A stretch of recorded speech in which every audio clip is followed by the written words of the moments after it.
Yo, what is up, YouTube people? I'm streaming live. I'm gonna go over the Walker and Royce project because I know a lot of people asked about it. There's some questions that I wanted to address, and whoever's tuned in, if you have any questions, hit me up freely, and I'll be very glad to just go over some shit with you guys. So this is my first time on YouTube. I'm gonna make sure everything's working, like the audio's playing and stuff. Let me just see what's good. And I'll get back to you in a second here.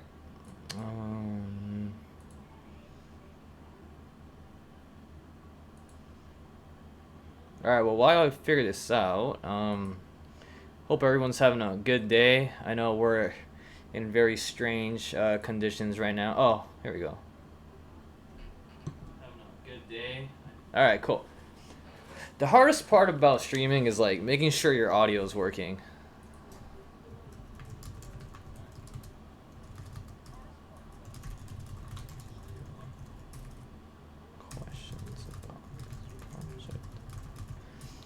So first of all, I know that the very first video I made about this, which you can watch somewhere here, actually no, somewhere down this way, I didn't give away the project file, but because I'm feeling generous and I also don't really care, I'll give away the project, so that'll be in the comments or link somewhere below.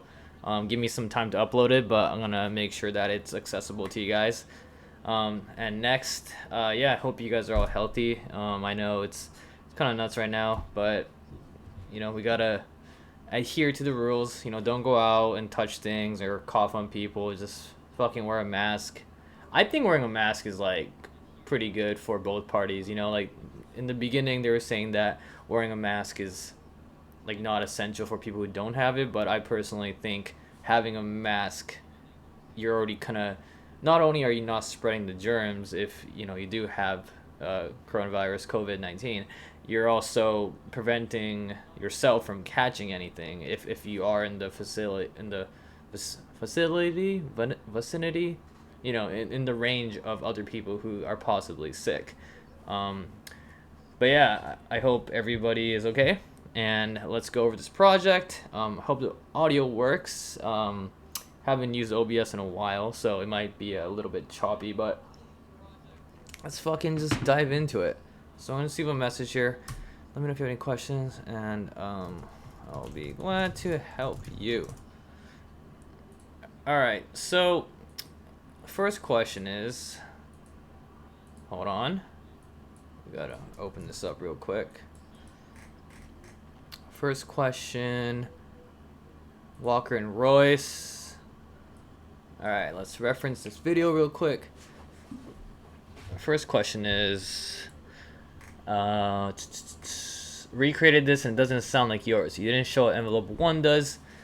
You didn't show your EQ and your effects. Also, it seems like you got stuff in your effect rack as well.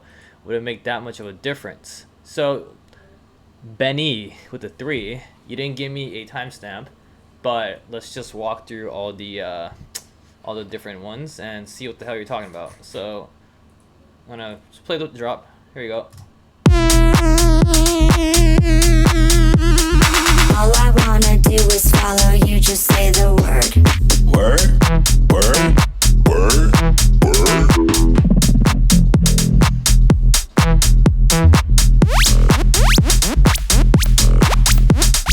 All I wanna do is follow you, just say the word. Alrighty, so envelope 1. Let's go through all these synths and we can kind of see. You asked for the effects rack, so I'm guessing it's something that has effects, possibly. Maybe it's the wobble? No, I don't really have any effects on any of them. Alright, so let's just walk through all of them from the top. Just got a message from Soul Links. There's some shoes dropping. Damn, this is the trouble of doing it live. You can't do two things at once. What did they restock? Oh, they restocked the Jordan 1 lows in the red. And yeah, I don't know. I don't need these. Right now is not the time to be wasting money on shoes that you don't need. Okay, so let's just go through each sound again. So this is the first lead, the.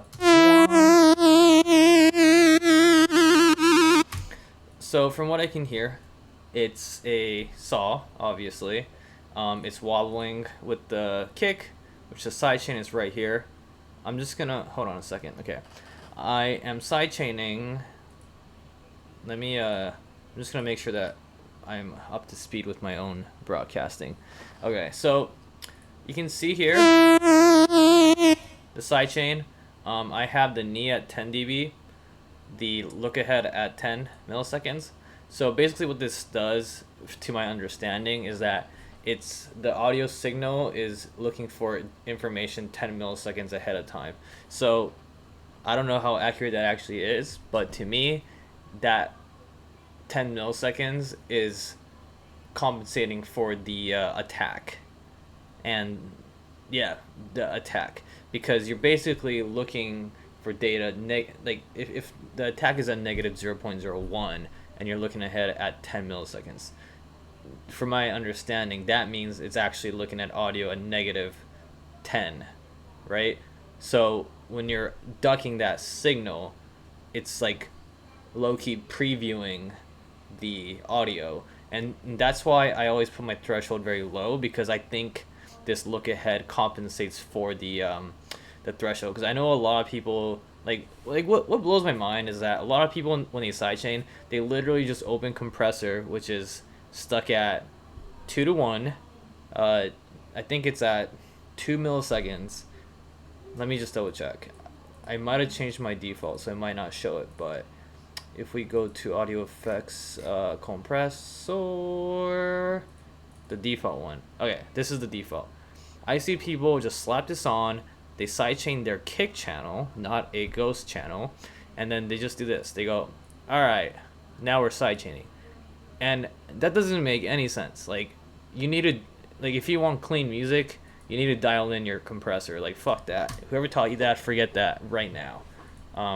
This kick sidechain channel that I have basically refines the simplicity of this compressor and gives it as much versatility as possible. So if you notice, this says upgrade right here. That's because this is an Ableton 8 compressor, and the Ableton 8 compressor is good because it doesn't have a click. And let me show you. So this is not the Ableton 8 compressor. See, it doesn't have the upgrade here. So let's say if I sidechain this guy, okay? I sidechain this to my ghost kick, and then we're gonna do it correctly. So we're gonna do that, okay? And then we're gonna solo the channel. Okay, that's compressor 1, right? And then compressor 2, if we start dialing in the threshold,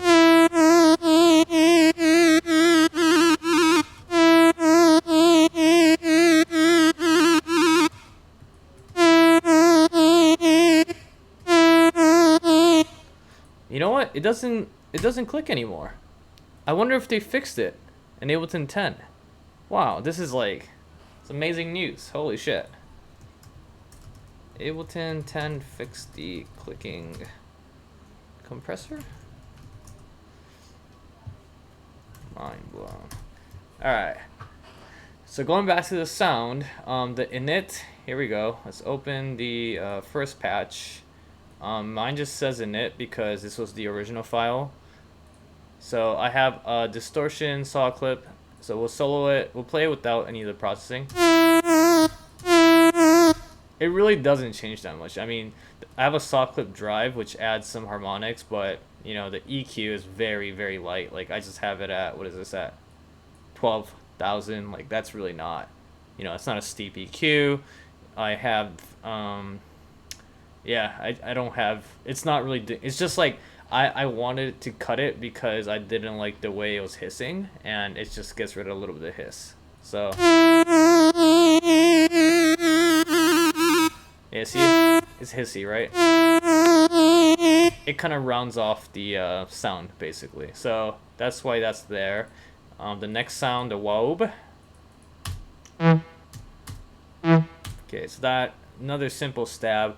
I have a lighter sidechain because I don't want it to sound like it's ducking, because if it ducks too hard, it sounds like this, right? Hold on. What is happening? Everything sounds unaffected. I'm like a little bit confused. Yeah,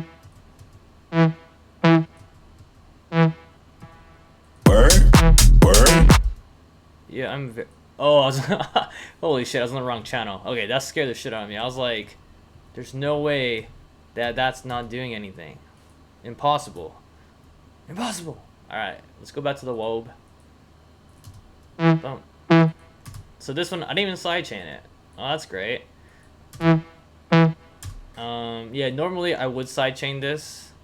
And if I was gonna sidechain it, I'll do it like this. Get my compressor in.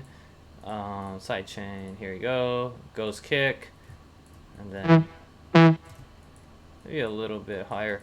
Bring up the knee. Look ahead to 10, like I said. And then this is the original.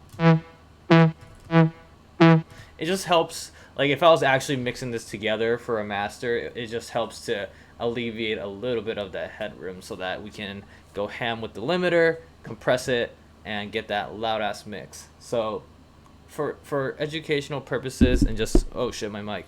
For educational purposes of this breakdown, it doesn't make a big of a difference, but if you were trying to mix this down for release, then it does make a difference. So just keep that in mind.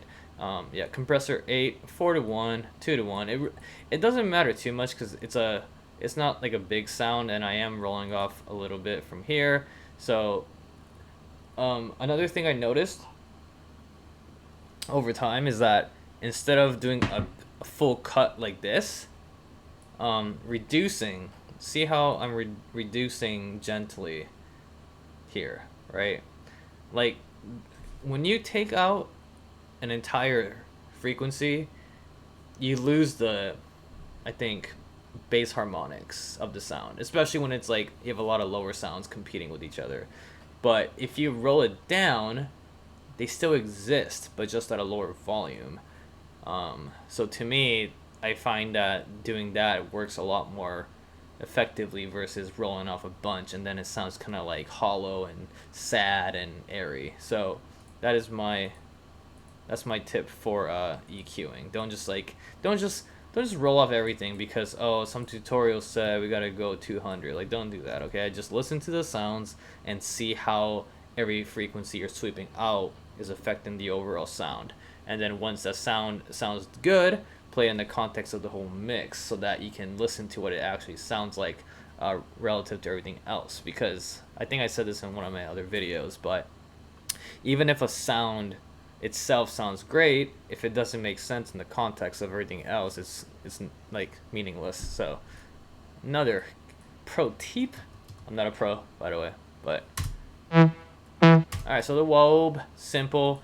All I did was put an OTT on, very small bits. I'm not a person who blasts frequencies with OTT because I think over the years I just found a better way of refining sounds, but I do still use it if I feel like it's lacking. So I essentially did this to probably bring out the highs because I don't hear much highs in this sound. Yeah, so you can hear that as I bring the wet up. Excuse me. There's a lot more higher frequencies, and typically with the OTT, you'll like smash it and then you'll increase the output.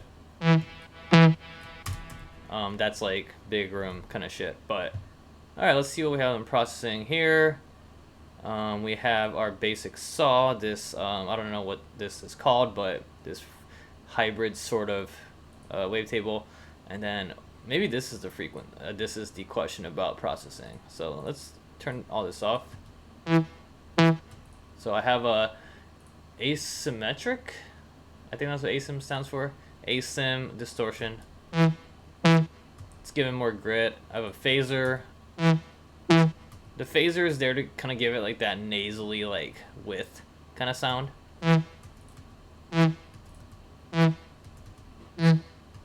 Right, you can kind of hear it if I blast it up a lot more, but and then the reverb, just give it some space. And then you can hear the tail of the sound, right? The reverb is actually being automated by this LFO, so that when it hits, it's at this maximum value, and over the course of a quarter note, it goes down. Serum's great because you can visualize what's happening in your synth. So that's kind of that's actually how I learned sound design, was because Serum has such good visuals versus Massive only has those like ugly knobs and things that don't move, and I just didn't understand it. But after Serum, I was like, okay, I can make some stuff. You know, it's not the best, but it's definitely like he kind of knows what he's talking about. And then EQ again, I have it rolled off here at, what is this? Probably like around the same. Oh, 5,000. Okay, it's a lot lower because if we didn't have it, and even this EQ right here. See how it's like so hissy? This rounds it off, right? So that was the idea with this. And then this just kind of helped again to cut some more of that higher frequency. So that's that sound. And then what is this one right here? Okay, so this is the funky one. This might be the one that everyone's asking questions about. So let's see what we did here. We have our... So I probably put a saturator here to increase the... So a saturator basically picks our harmonic value or frequency, and then you saturate it, aka adding more harmonics based off of that value. The width is like your Q, I believe. I think. What does this say? The width of the second filter. Yeah, I want to say that's the Q, but typically what I would do is I'll pick the frequency in which I want to boost, and then I'll just give it like an extra drive of, I don't know, maybe like 2 dB or something like that, 2 to 6. If it's like a crazy distorted sound, I'll crank this up, and then I'll put a very, very steep cut. Very steep low pass. High pass? Low pass. Yeah, very low. Very, very steep low pass on the higher frequencies. Yo, what's up? Azuroid, what is good? I'm just going over my Walker and Royce video project. I'm gonna be linking the Dropbox link to this project, so if you want to pick it up and follow along, feel free to do so. It is free 99 because I don't care and I just want to give stuff out, help people how to produce. But basically, I'm breaking down the weird rolling down sound right here. So you can tell there's FM going on because FM is like that metallic-y, wide, like kind of screech right here. And FM is like, honestly, it's just a lot of trial and error. Typically, you want a big octave difference between the two sounds. But just note that having a little bit of difference, like even moving this like from 30 to like 33, like see how much it's changing. So when you do FM, you gotta be really patient with the type of sound you're trying to make. And if you have a goal in mind, it helps a lot, because a lot of times when you just mess with FM, it just sounds like a bunch of noise. But this kind of helps you focus on your final goal. So let's go to the effects. I got a hyper, and then distortion. Compressor is not on, so let's not worry about that one. So hyper is like Serum's way of giving you width. I don't like it that much, to be honest. Sometimes it causes a lot of phasing issues. If you have Ableton or any other DAW, you can download Wider, which is a free plugin from Infected Mushroom, and let's just hear the difference here. So we're gonna play the width right here.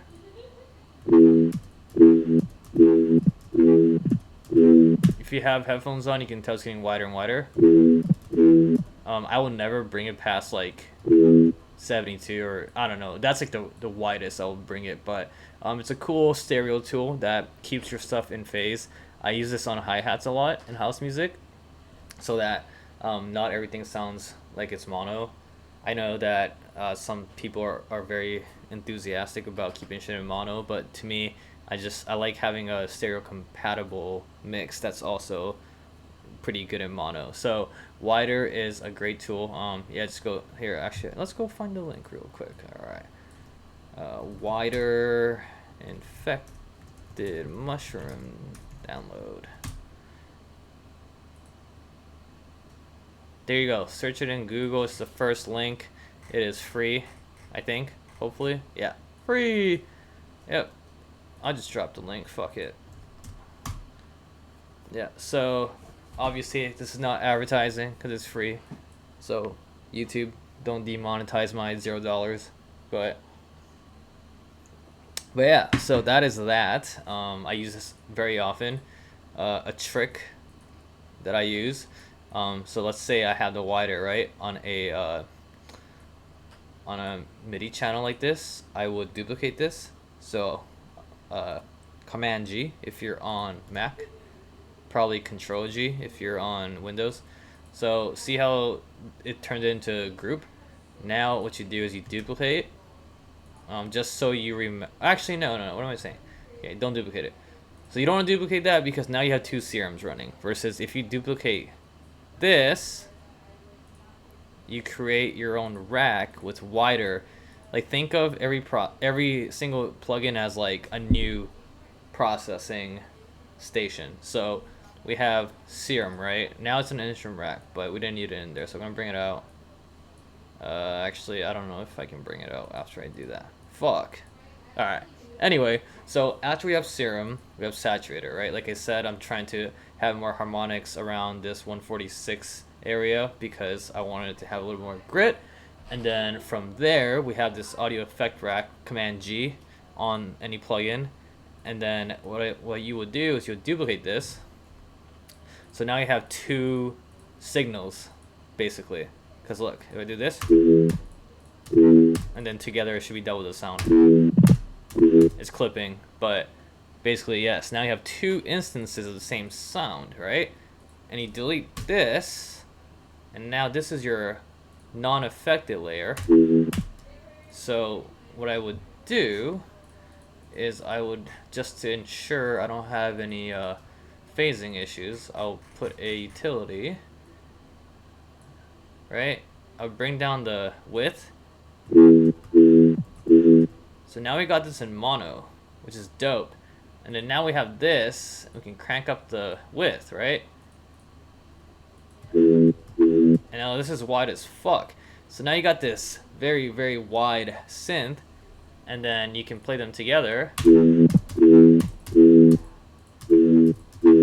you have a center and a L and R, left and right, stereo image of the same sound. So that is something I do a lot. I don't crank it down to 3 because I'm on my headphones, so I can't really tell. But typically I would have this a little bit centered, and then I'll have a higher octave range that will be wider, so that the same sound is portraying a mid and a stereo image at the same time. And you don't have to use 2 channels, it's in 1 channel. So it makes mixing easier, makes your project look cleaner. Thumbs up. Okay. Alright, so that's enough bullshit. We're gonna go back to the I'm just gonna delete it because I don't want it there. But okay, so we're gonna go here, let's see what's going on. Okay, this sounds everything else.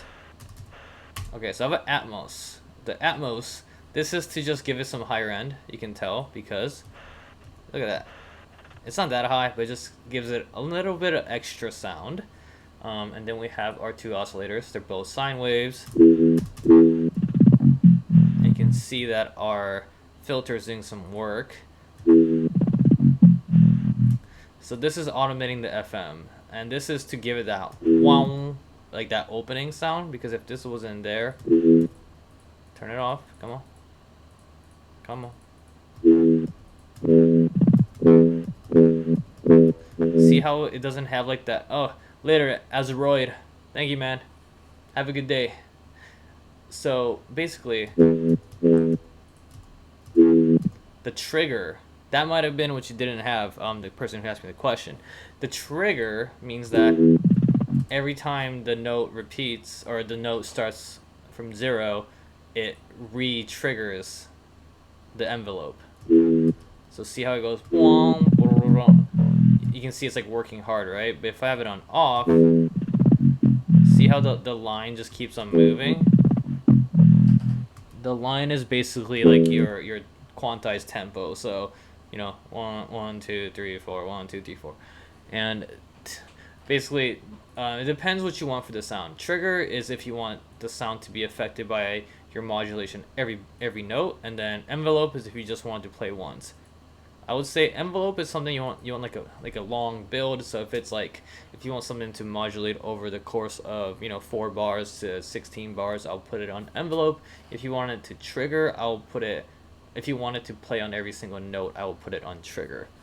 So if you want to take the time to just kind of look at what I have here. So I have this guy automating the filter cutoff, which is the triggered 1/2. And then I also have this, which is the second oscillator, sorry, I keep on saying oscillator, the second LFO. See, we can't cut that, this is live. So we're gonna put the LFO 2, which has the envelope, actually no, this is the trigger, right? Yeah, trigger 1/2, and then this is going on the FM.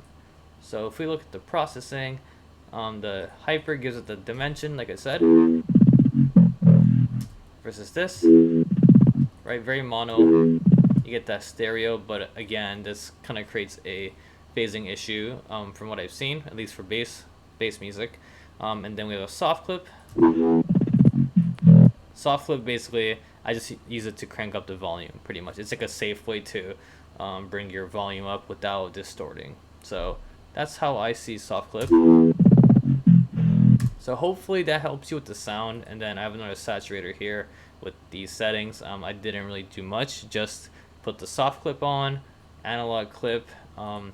Analog clip is like the cleanest, and then the higher you go down to hard curve, the more distorted it sounds. So now it's like this. Yeah, so it just distorts and distorts. So I don't know. I typically never use anything besides a soft sine. Soft sine's like a sweet spot. But anywho, so then we're gonna move on. Laser pitch. Let's see what we have here. Okay, so laser. I remember covering this pretty much in detail, but so what's making that sound is the course. We have this going from, I think it was like 3 octaves. Yeah, 48 is what, 4 octaves. Okay, so it's going 4 octaves, right? 4 octaves up is usually just like a pitch, like a which is what that is. So it's just sliding up and down. I think I messed with this a lot. The ADSR. I was like, what is H? Yeah, the ADSR, to give it the right texture. Again, distortion. Like distortion is like key. You know, it's kind of like reverb and delay for electronic music. You want to use distortion on pretty much everything that you want to make prevalent in the mix. It just depends how you use it. I typically don't use it to like create a crunch. I just use it to bring up certain harmonics, or like just to make things a little bit louder so that it stands out in the mix. And what makes that louder presence is because it's adding harmonics, that it makes it sound grittier as a solo element. But when it's a sound that's within the mix, it doesn't sound like it, you know, it doesn't retain that same feeling because it kind of hides behind everything else. So that's my input on distortion. And then the reverb, again, just to give it some space so it sounds like it exists somewhere that's not random as fuck. Alright, so that's that. Yep, and I think the wob is just another. Okay, this one. Oh, and those who don't know, all these sounds are done on the root note of the song, which I think the song was E minor, so that's why almost everything is in E. And then this one, I kind of guessed the notes. I'm not sure if it's correct, but it sounds like 90%, 85% there. So let's just say it's correct. And then the laser, also same thing. Yeah, I mean, it's a lot of trial and error, but as long as you know what the key is, there's only 7 notes that you have to pick from, so it's not the end of the world. And let's go to the last sound, the Wob 2. Okay, we got the Wob 2. Okay.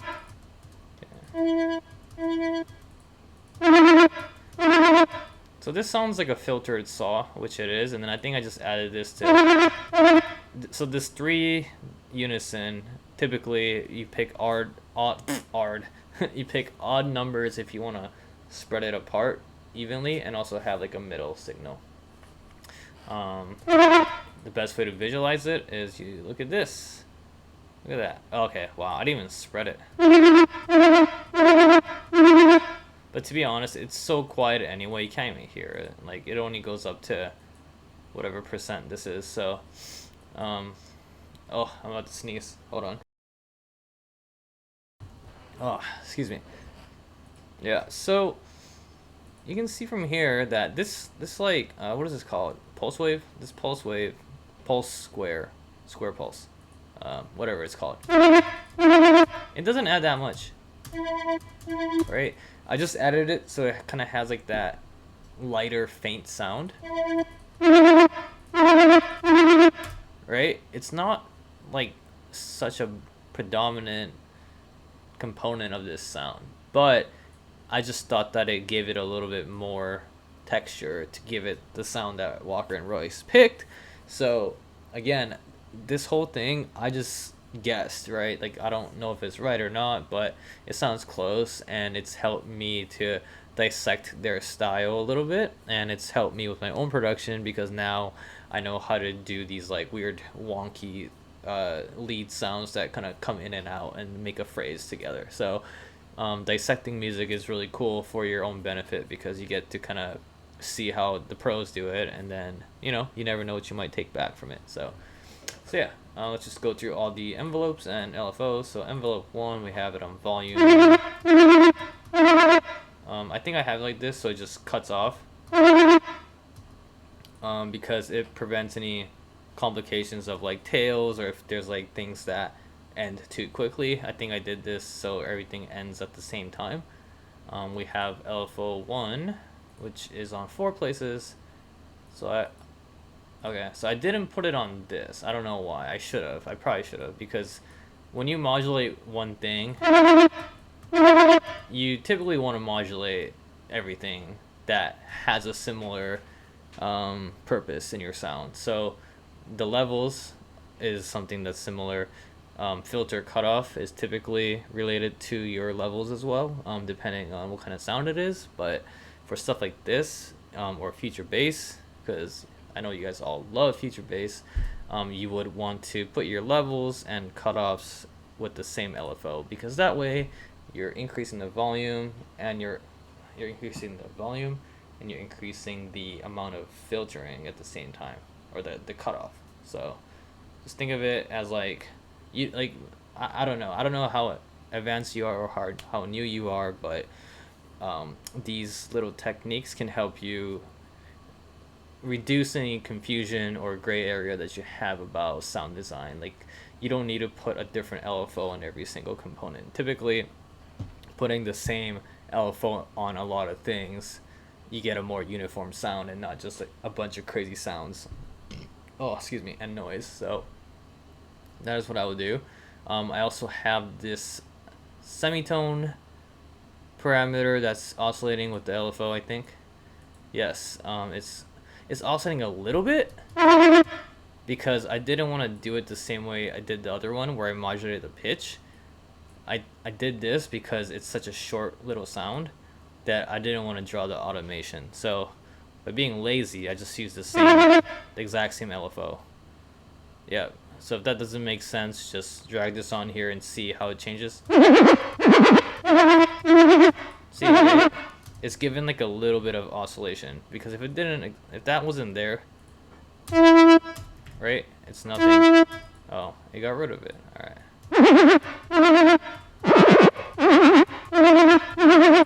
Yeah, see, it gives it movement. And same thing here. Let's go without the sound, without the processing. So I can already tell I use all of this to kind of thin out the sound. So hyper, give it dimension. Chorus, give it a little bit more dimension. Choruses to kind of like make it sound like it's doubled. You can tell that when it's off, it sounds very one-tracky, and one-tracky. It sounds like it's one track. And with the chorus, it sounds like one is starting, and then another instance is like playing right after it, and it's like kind of giving you this wobbling effect. And then reverb, obviously, gives it that little like metallic tail that you hear at the end. Right, you can hear it go kind of like it kind of carries over it in a higher weird note.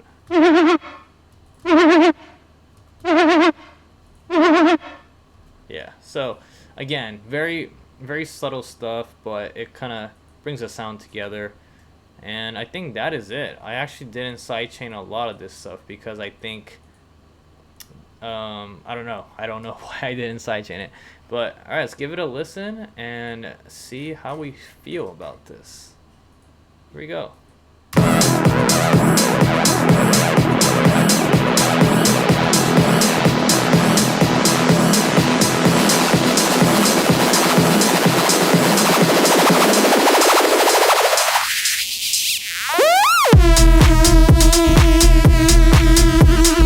All I wanna do is follow you, just say the word. Word, word, word, word.